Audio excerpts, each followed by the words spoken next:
Ja, jeg går lige live på min telefon, fordi strømmen forsvandt jo fra computeren, selvom jeg forsøgte at nå at sætte ny strøm på.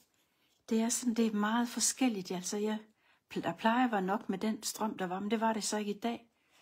Så ja, I sidder jo midt i at have lyst op, og I finder jo ikke lige over til mig igen. Eller gør I? Ja. Ja, så ærgerligt. Det er jeg ked af, men jeg kunne ikke gøre det bedre end her. Så jeg kan jo ikke rigtig lige fortsætte herfra. Nå, så Lillis er med. Nu er du på igen. Ja. Og vi tager den derfra, hvor du sidder fuldstændig fyldt med lyset. Der er flere, der lige kommer med. Vi venter lige et øjeblik, fordi så er der flere, der lige kan nå at komme med. Fordi jeg er gået over på min telefon i stedet for. Så du sidder der og er i lyset. Der er fuldstændig lyst op af din hjerteenergi. Og af lyset fra alle guiderne. Fra moder jord og fader himmel.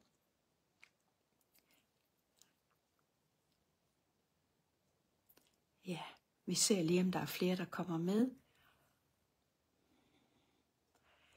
Det man kan sige, at i dag, at vi skal, det er også, og nu er du ligesom lyst op, så flytter du opmærksomheden til dit hjertecenter. Sidder og mærker det, og vi skal på en lille tur.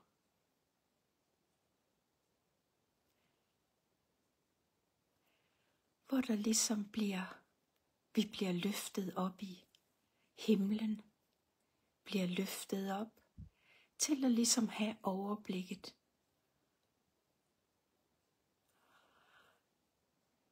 Overblikket som det sted du kom til, som er et himmelsted, du mærker en fredfyldthed. Du ser, der er så smukt omkring dig, der svæver rundt med engle. Der er smukke, smukke blomster, der dufter fantastisk. Du mærker varmen fra solen. Og du opdager, at din skytsengel står ved siden af dig og hilser på dig. I smiler til hinanden, når hun ønsker dig, byder dig velkommen til det himmelske. Du dufter alle blomsterne også. Og så ser du, at der er en portal, hvor der står fremtiden. Og din skytsengel siger til dig, at I skal ind igennem den portal, hvor du så kan blive hjulpet med at lægge nye idéer, ønsker, virkelig hvad du ønsker dybt fra dit hjerte til dette år 2025, som vil blive hjulpet på vej af den nye måned, der kommer på onsdag, men som allerede er ved at være aktiv, som vil hjælpe dig med at skyde det nye i gang, som du gerne vil have 2025 til at være for dig. Så I går hen mod portalen, og du ser, der står andre i kø, og I stiller jer op i køen, der er din skytsengel.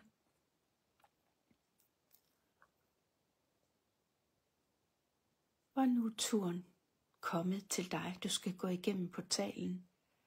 I går igennem den sammen. Og du mærker i dit hjerte, som om der er noget, der kalder på dig. Noget, som du gerne vil, at der går i opfyldelse for dig i dette år 2025. Det kan være, det er en gammel drøm, du har haft længe. Eller det kan være, det er noget, der ligesom kommer til dig. Det kunne være det at begynde at male igen, som måske har ligget i dvale i mange år. Det kan være at lave et nyt ritual. Det kan være at lave en ny vane, hvor du går tur hver dag, eller hvad der måtte komme til dig. Så nu er det som om, der svæver engle omkring dig og hjælper dig med at fokusere på det, som du ønsker skal ske i det næste år for dig.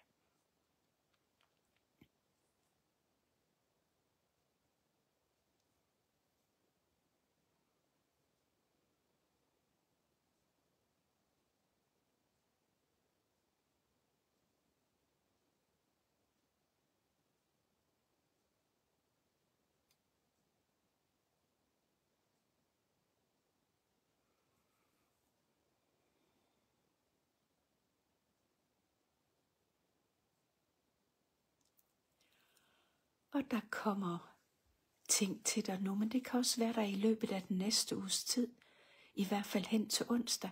Prøv at være opmærksom på dine drømme og dine ønsker. Kan det være, der kommer endnu flere, end du havde tænkt på?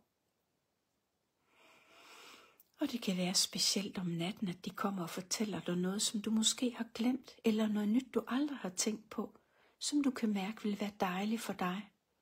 Og lad dit 2025 fylde med.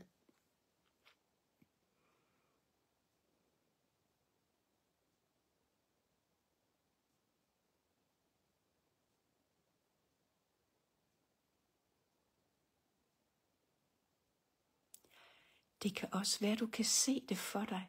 Et er at få det at vide eller fornemme det, men det kan også være, at du kan se det for dig, eller der er måske noget, du har gået og tænkt på.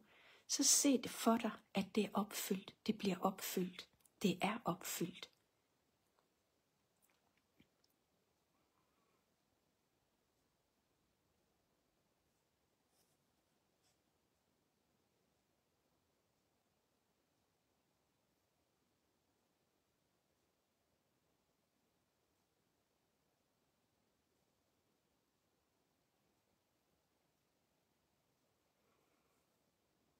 Så lev agtigt som muligt, og så mange detaljer med som muligt.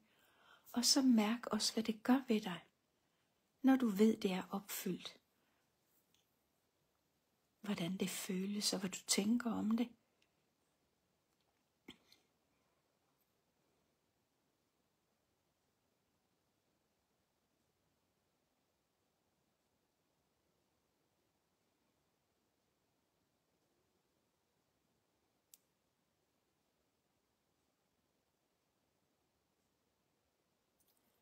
Så du virkelig mærker det dybt i dit hjerte, hvad det gør ved dig.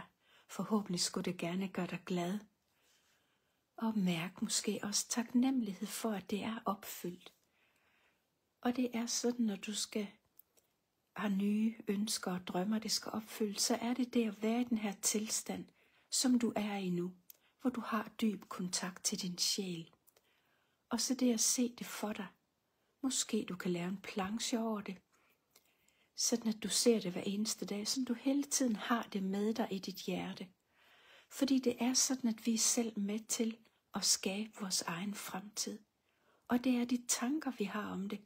Går vi og tænker negativt, så kan vi ikke få vores ønsker opfyldt. Men tænker vi positivt og takker, fordi det er opfyldt, så gør de alt, hvad de kan fra den åndelige verden, for at hjælpe dig med at få det opfyldt, hvis de giver mening fra helheden.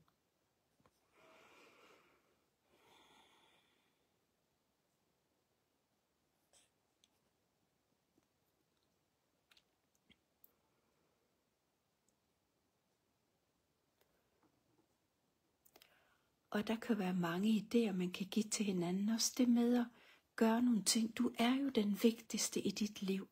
Så virkelig at sørge for at fylde dig selv op på alle mulige måder, hvor du kan mærke godt for dig. Det er noget, det 25 drejer sig om. Det er meget det, at du er den vigtigste. Det er dig, du skal fyldes op først, før du kan give noget til andre. Og hvordan kan man så fyldes op? Det er ikke det, vi har lært mest. Men udover det, der er kommet til dig, så kan det være det at meditere og modtage healing. Det kan være at gå i naturen. Det kan være at dyrke yoga, eller gå til sang, eller musik, eller male. Vær kreativ med det, du godt kan lide at lave. Det kan også være, at du føler dig kreativ ved at sige, nu vil jeg til at lave regnskab for en, hvis det er det, der tænder dig. Så det er virkelig det at vende blikket indad, om også at mærke, hvem du er. Og begynde at elske dig selv, ligesom du elsker et lille barn. Se det som et 25, bliver der måske født et lille nyt barn inde i dig. Hvor du begynder at acceptere og elske dig selv, som du er. Og det der med, at du også tydeligt kan mærke, hvad er rigtigt for dig, og hvad er ikke rigtigt for dig. Og også det med ikke at sammenligne dig med andre, fordi vi har hver vores vej at gå, og det er forskellige ting, vi godt kan lide at lave. Så det er så vigtigt, at det er det, du har fokus på. Alt det ydre behøver du sådan set ikke at vide noget om, og hvad der sker i verden. Jamen, du kan ikke gøre noget ved det med de store ting, der sker. Du kan kun gøre noget ved det i dit liv, og sørge for, at du laver dit eget lille paradis. Og du må gerne. Mange af os har jo lært, at det er andre først. Men det er det ikke i 25, og det er det generelt heller ikke, fordi hvis ikke du er fyldt op og har det godt med det, du gør, så kan du heller ikke give noget til andre.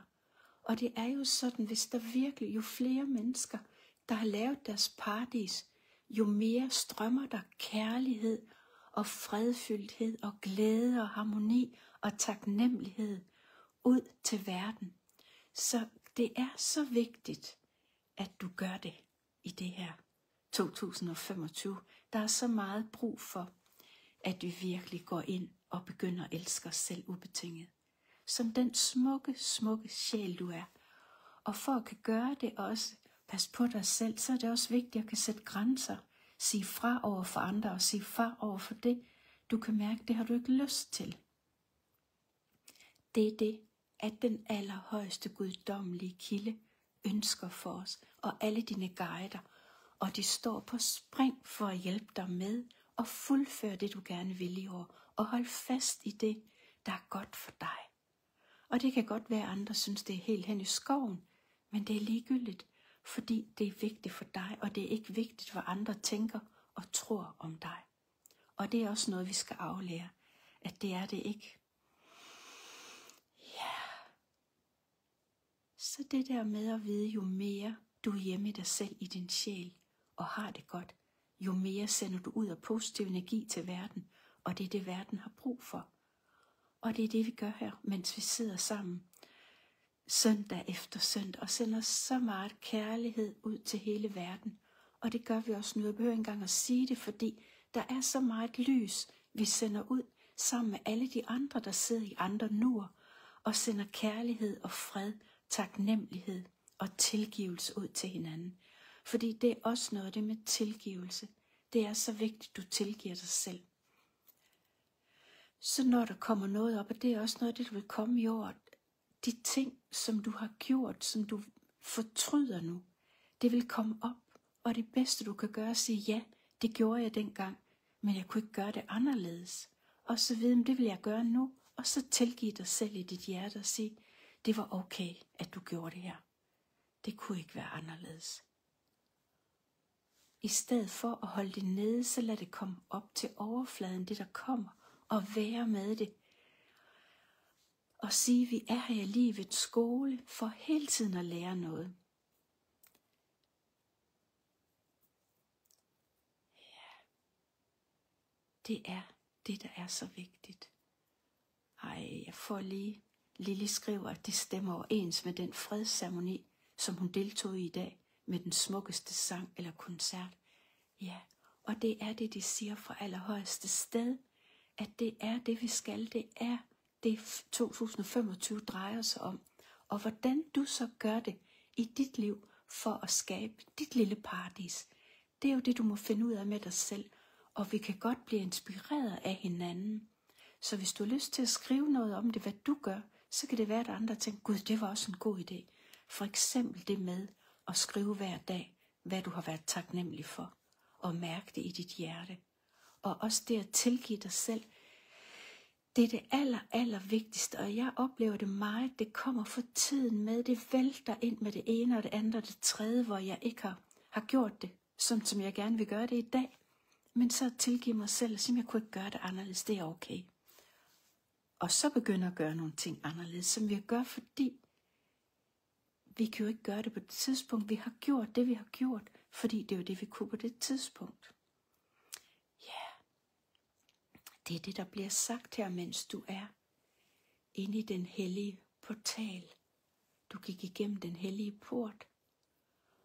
Og nu er tiden kommet til, at du stille og roligt skal ned igen. Du takker dem, der har været omkring.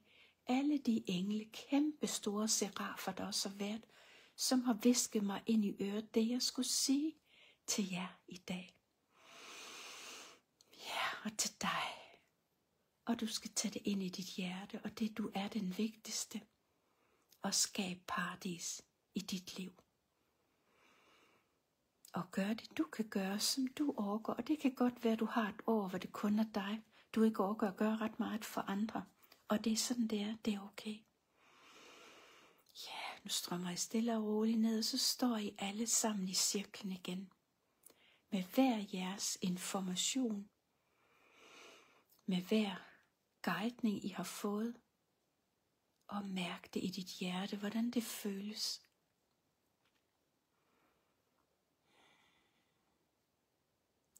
Og prøv at kigge rundt på alle de andre smukke sjæle, der er i vores cirkel. Så smukke, smukke, lysende sjæle. Ja. Og så kan du måske bruge den næste uges tid til at skrive det ned. De ting, du har fået at vide i dag. De ting, der sagde dig noget, som du har lyst til at gøre. Og så også skrive hvad du er taknemmelig for. Ja, så det er ligesom den nye måne, der virkelig vækker os og får os til. Den er meget, meget intens, og det er som om det bliver sendt afsted med små breve. Alt det du har tænkt, du gerne vil gøre, for at gøre noget godt for dig selv i det her år. Så med dette vil jeg sige 1000 tak. Og så er jeg ked af, at strømmen gik, men jeg hoppede jo så på min telefon, så jeg håber, at rigtig mange af jer har været med. Fordi ellers, jeg ved ikke, måske er det så todelt, I må tage den, når I skal se den, hvis I vil se den igen.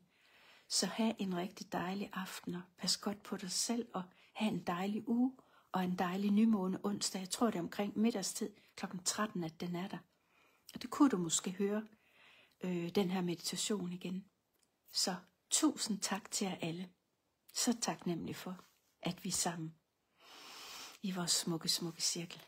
Så tak for nu.